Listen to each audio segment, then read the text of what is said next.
आज का ये वीडियो इस बार के बोर्ड एग्जाम के लिए बहुत ही ज़्यादा इम्पोर्टेंट होने वाला है, क्योंकि आज के इस वीडियो में हम आपको क्लास 12th केमिस्ट्री के मोस्ट इम्पॉर्टेंट सब्जेक्टिव और ऑब्जेक्टिव क्वेश्चन कराने वाले हैं जो इस बार के बोर्ड एग्जाम में पूछना तय है। उसे बताने से पहले हम आपको एक छोटा सा नोटिस देने वाले हैं।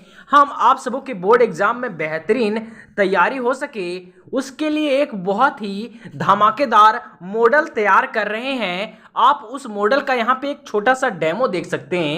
यहाँ पे देख सकते हैं लिखा हुआ है right short notes on the following. पहला क्लिमेंसन रिडक्शन जो जैक बोर्ड एग्जाम 2020, 2019 और 2022 ये तीन बार पूछा जा चुका है। कैनिजारो रिएक्शन जो जैक बोर्ड एग्जाम 2010, 2022, 2024 ये भी तीन बार पूछा गया है। आगे देख सकते हैं कार्बाइल अमीन रिएक्शन ये भी जैक बोर्ड 2018, 2022, 2023, 2024 अन्य ये तो लगातार जो है वो जैक बोर्ड एग्जाम में कुल मिला के 4 बार अभी तक आ चुका है। और इसी तरह के क्वेश्चन हर बार, इसी तरह के नहीं समझ जाइए, यही क्वेश्चन हर बार 1 साल 2 साल में जैक बोर्ड रिपीट करते रहता है। जिस क्वेश्चन का हम एक मॉडल तैयार किए हैं, हर एक सब्जेक्ट का हमारे चैनल में आपको ऐसा मॉडल मिल जाएगा। इसलिए अभी तक यदि आप हमारे चैनल को सब्सक्राइब नहीं किए हैं तो आप जरूर सब्सक्राइब कर लें, क्योंकि इस बार की तैयारी झकास होने वाली है। यहाँ पे देख सकते हैं हम बहुत सारे क्वेश्चन जो हर बार इसी तरह से पूछा गया है वो तैयार किए हैं। देख सकते हैं different between physics option and chemistry option, ये सन 2006, 2013, 2014, 2016, 2019, 2022 इतने बार तकरीबन ये 1, 2, 3, 4, 5, 6 बार जैक बोर्ड एग्जाम में पूछा जा चुका है। इसी तरह से देख सकते हैं यहाँ पे difference between Buna N Buna S 2019, 2022 ये भी 2 बार पूछा जा चुका है। इसी तरह से बहुत सारा क्वेश्चन है जो आप सबों के लिए हम तैयार किए हैं और ये हमारे चैनल पर आप सबों को चाहे वो केमिस्ट्री हो, फिजिक्स हो, मैथ हो, बायोलॉजी हो, इंग्लिश हो या फिर कंप्यूटर साइंस हो, इसलिए आप हमारे चैनल को जरूर सब्सक्राइब कर लें। लेकिन आज का ये वीडियो जो है वो मुख्य रूप से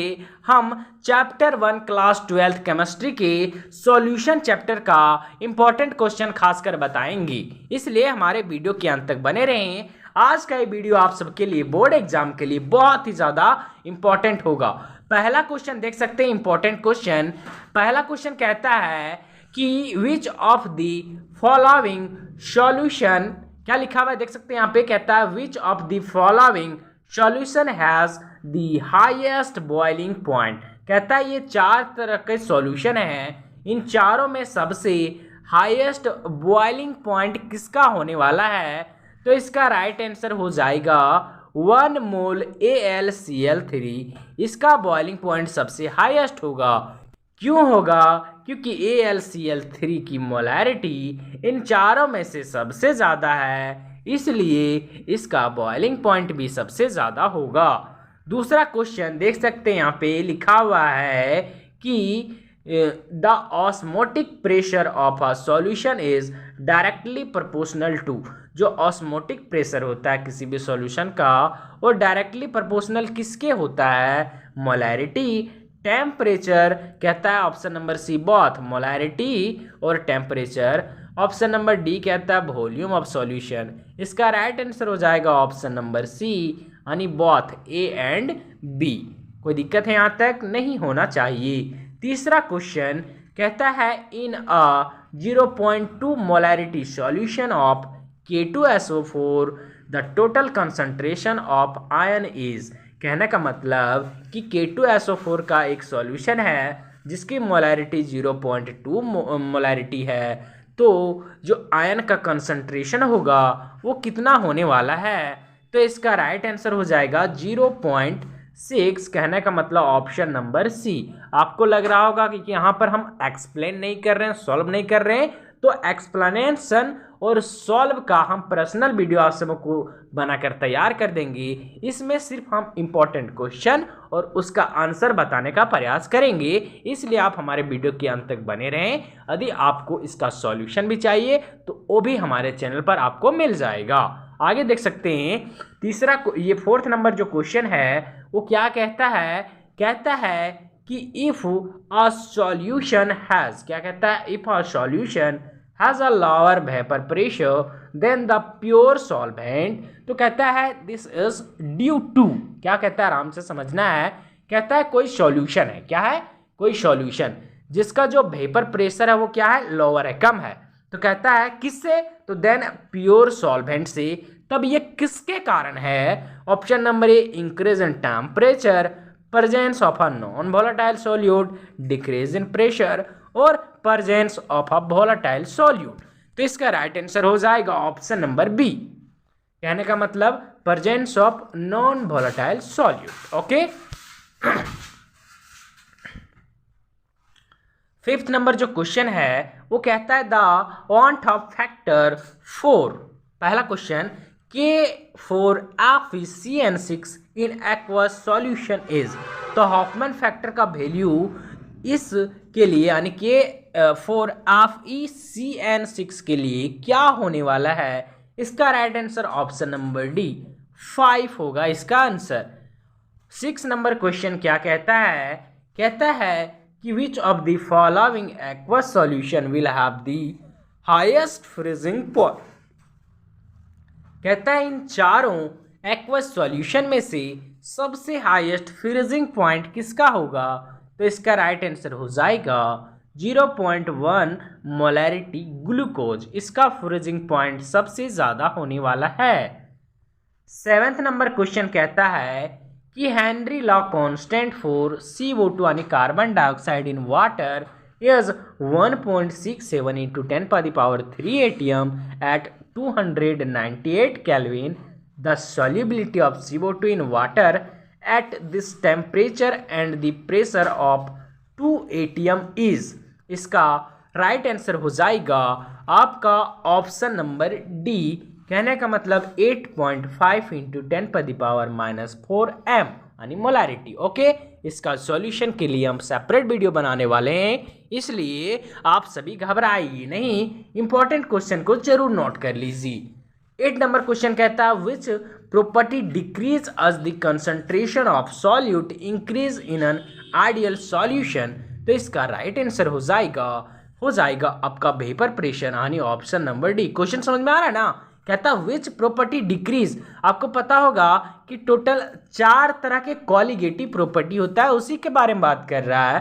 कहता है कौन सा प्रॉपर्टी डिक्रीज करेगा जब कंसंट्रेशन ऑफ सॉल्यूट इंक्रीज करेंगे हम, किसका, आइडियल सॉल्यूशन का, तो जो होगा हमारा वेपर प्रेशर वो डिक्रीज करेगा। ओके, कोई दिक्कत यहाँ तक नहीं है। अगला क्वेश्चन जो है आप यहाँ पे देख सकते हैं 9th नंबर क्वेश्चन कहता है कि the relative lowering of vapour pressure is equal to, जो relative lowering of vapour pressure होता है आपको पता होगा 4 क्वालिटेटिव प्रॉपर्टी होता है, relative lowering of vapour pressure, इसी तरह से ऑस्मोटिक प्रेशर, ले देखिए 4 तरह के कॉलिगेटिव प्रॉपर्टी होता है, और बोर्ड एग्जाम के लिए चारों कॉलिगेटिव प्रॉपर्टी आपको 100% पता होना चाहिए, तभी आप केमिस्ट्री में बहुत अच्छा स्कोर कर पाइएगा।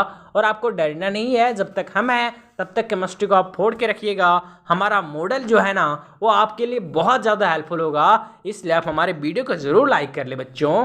कहता है the relative lowering of vapour pressure is equal to, किसके बराबर होता है, इसका राइट आंसर हो जाएगा मोल फ्रैक्शन ऑफ सॉल्यूट यानी option number B.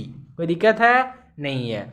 10th number question पर आते हैं हम, कहता है 10th नंबर क्वेश्चन कि for a dilute solution the elevation in boiling point is proportional to, कहता है कोई डाइल्यूट सॉल्यूशन है, सॉल्यूशन जनरली होता है वो कंसंट्रेशन के आधार पर 2 टाइप्स का होता है, एक होता है डाइल्यूट सॉल्यूशन और दूसरा होता है कंसंट्रेटेड सॉल्यूशन। डाइल्यूट सॉल्यूशन में सॉल्यूट जो होता है वो कम मात्रा में होता है, और कंसंट्रेटेड सॉल्यूशन में जो होता है सॉल्यूट वो ज़्यादा प्रेजेंट होता है। ठीक है, तो यहाँ पे बात कर रहा है डाइल्यूट सॉल्यूशन की, तो कहता है जो उसमें एलिवेशन इन बॉइलिंग पॉइंट होता है वो किसके प्रोपोर्शनल होता है, तो उसका राइट आंसर हो जाएगा ऑप्शन नंबर सी यानी मोलैरिटी ऑफ द सॉल्यूशन के डायरेक्टली प्रोपोर्शनल होता है। 11th नंबर क्वेश्चन यहाँ पे देख सकते हैं, कहता है कि विच of the following is not a colligative property. 4 तरह की कॉलिगेटिव प्रॉपर्टी, पहला relative lowering of vapour pressure, पहला कौन सा है, relative lowering of vapour pressure, दूसरा बॉइलिंग पॉइंट इवेल्युएशन, तीसरा फ्रीजिंग पॉइंट डिप्रेशन, और फोर्थ नंबर का important colligative property osmotic pressure. तो यहाँ पे कोलिगेटिव प्रॉपर्टी कौन नहीं है, तो हमारा डेंसिटी जो होगा वो कोलिगेटिव प्रॉपर्टी नहीं हो जाएगा, यानी डी इसका हो जाएगा right answer. 12th number question देख सकते हैं क्या कहता है, कहता है the addition of a non volatile solute to a solvent result is. क्या कहता है कि हम लोग ऐड कर रहे हैं नॉन वोलेटाइल सॉल्यूट को एक सॉल्वेंट में, तो हमें क्या मिलेगा।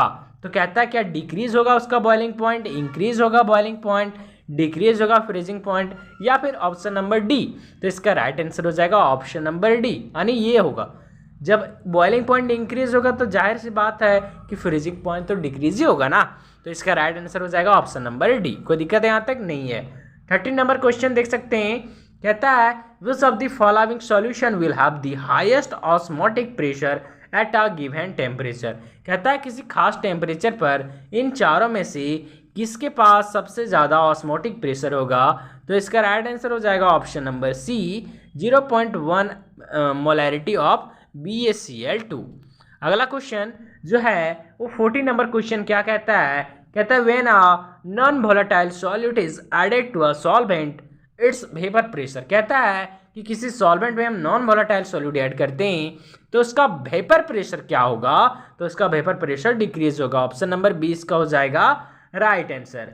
15 नंबर क्वेश्चन कहता है a solution containing 1 mole of NaCl and 1 mole of urea in 1 kg of water has a total ion concentration. तो इसका टोटल आयन कंसंट्रेशन हो जाएगा 3m।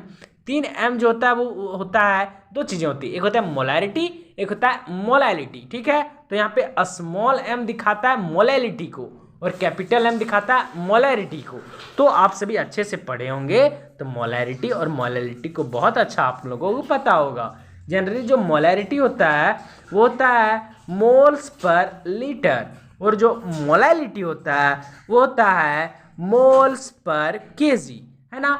मोलैरिटी को हम लोग कैपिटल M से दिखाते हैं और मोलैलिटी को हम लोग स्मॉल m से दिखाते हैं। ठीक है, अगला क्वेश्चन क्या है यहाँ पे, which solution will exhibit the greatest depression in freezing point. तो इसका राइट आंसर हो जाएगा 0.1 m Na2SO4, यानी ऑप्शन नंबर ए। अगला क्वेश्चन 17 नंबर क्वेश्चन क्या कहता है कि if 18 gram of glucose is dissolve in 1 kg of water the molality of the solution is. इसका मोलैलिटी कितना हो जाएगा 0.1 m। कोई दिक्कत है यहाँ तक नहीं है। 18 नंबर क्वेश्चन कहता है if two solution have the same osmotic pressure they are. तो दे आर क्या होता है आइसोटोनिक। ऑप्शन नंबर ए इसका राइट आंसर हो जाएगा। अगला क्वेश्चन 19 नंबर कहता है which of the following factor affect the boiling point evolution of a solution. तो मोलैरिटी ऑफ सॉल्यूशन जो होता है इफेक्ट करता है। ऑप्शन नंबर बी जो हो जाएगा इसका राइट आंसर हो जाएगा। 20वां नंबर क्वेश्चन कहता है कि Raoult's law is applicable to which types of solution. कहता है राउल्स लॉ जो होता है वो किस टाइप्स के सॉल्यूशन के लिए एप्लीकेबल होता है। ये इंपॉर्टेंट नहीं है, ये फिक्स कर लीजिए। ये क्वेश्चन आपके इस बार के बोर्ड एग्जाम में आना 100% तय है। आपको राउल्स लॉ जो होना चाहिए 100% पता होना चाहिए। इसका एप्लीकेशन भी हम आपको बताएंगे, वो बहुत ज़्यादा इंपॉर्टेंट है।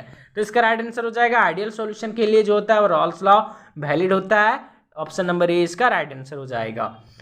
21 नंबर क्वेश्चन क्या कहता है which of the following statement is true for ideal solution. तो इसका राइट आंसर हो जाएगा option number C delta S और डेल्टा भी दोनों जीरो होता है, यानी दोनों में कोई भी चेंजिंग नहीं होता है। कोई दिक्कत है। कहता है which of the following solution will have the lowest vapour pressure. तो इसका राइट आंसर हो जाएगा 0.1 m AlCl3। 24 नंबर क्वेश्चन कहता है द यूनिट ऑफ मोलैलिटीज। मोलैलिटी का यूनिट होता है मोल पर केजी, और यहीं कहीं यहाँ पे लिखा रहता मोलैरिटी RITY, तो इसका ऐसा यूनिट होता मोल पर लीटर। कोई दिक्कत है नहीं है। अगला क्वेश्चन 25 नंबर कहता है 0.5 mole of NaCl dissolve in 500 gram of water the molarity of solution. तो हो जाएगा 1। कोई दिक्कत है यहाँ तक नहीं है। यही है आपका 25 नंबर क्वेश्चन। यही जो है वो बहुत ज़्यादा इंपॉर्टेंट क्वेश्चन है इस बार के बोर्ड एग्जाम के लिए। ये एक छोटा सा डेमो था, अगला जो हम वीडियो लेकर आएंगे वो सभी चैप्टर का, जो केमिस्ट्री का जितना चैप्टर है सब चैप्टर का मिला के तकरीबन 70 इंपॉर्टेंट क्वेश्चन होने वाला है, जो बोर्ड एग्जाम के लिए आपका बहुत ज़्यादा हेल्पफुल होगा।